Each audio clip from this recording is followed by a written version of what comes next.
A lot of the times we fear blanking out on stage while giving a speech or a presentation because we rely too much on memory. Instead of memorizing or relying on knowing our content, we can develop certain mental frameworks that will help us speak on all the important points and heavily reduce our chances for blanking out on stage. So let's go over 3 frameworks like these. The first one is something called PREP, and it's an abbreviation which stands for point, reason, example, point. For almost any topic that we're given, we can start with our main point, give a reason for that point, follow it up with an example, and then again end with our main point. So for instance, if we are giving a speech on how to not compromise on business ethics, here's how we can use this particular framework. The number one thing we need to keep in mind to not compromise on business ethics is our standards of integrity. The reason why this is the number one thing that helps us be more ethical in business practices is because integrity is always a choice. It can't be forced upon anybody. And if the leadership of that company does not compromise on certain ethics and practices, especially when things get tough, that's when we know that a particular organization follows a strong standard of integrity. Now, no organization is perfect, but when I think about integrity, an example comes to my mind. I remember a conversation I was having with one of the veterans of our industry, and he told me that a lot of people wake up in the middle of their lives as if from a long stupor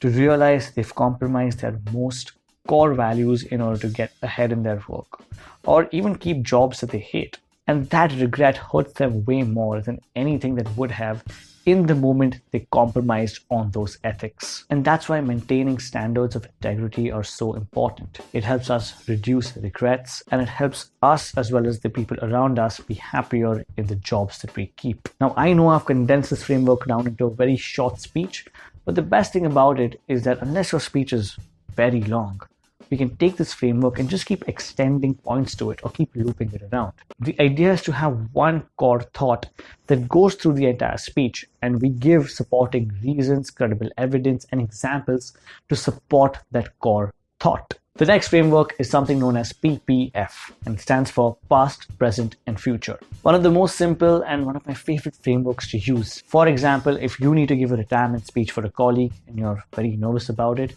you can use this particular example. I remember the first project I worked with you on when you first joined.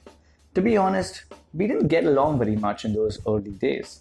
But as we worked more closely, I got to know you more. Not just as a colleague, but as a friend. And from not wanting to work with you from that first project to looking forward to having you on every project, the only thing I'm going to miss more than your work ethic is your wacky sense of humor. I remember you telling me how you always wanted to travel every country in the world. Now, I hope you get to achieve that and take another great adventure off from your bucket list. And the same thing can apply to wedding toast, eulogies, or even farewell speeches. And the last and final framework that we're going to cover here today is something known as STEEP up. Now, this is a longer framework, but it stands for social, technological, environmental, economical, political, universal, and personal. I'm not going to go over an exact example over here, but I like to use this framework when I need to cover a topic from multiple angles. So for instance, if you're talking about something very broad like climate change, and we can't really fit all the information into PREP or PPF, we can use this particular structure to tackle this one issue from multiple angles. For instance, we can talk about the social impact climate change is having, followed by the technological, economical, environmental, so on and so forth. And the best thing is we don't need to cover all the points anyways. It just gives us a mental checkbox to know that we can develop many arguments and take more of a multi-focused approach to just one speech. Now, what happens if despite using these particular techniques, you still tend to go blank on stage? We've created an entire video of what you can do in such a situation, which I highly recommend you check out right here.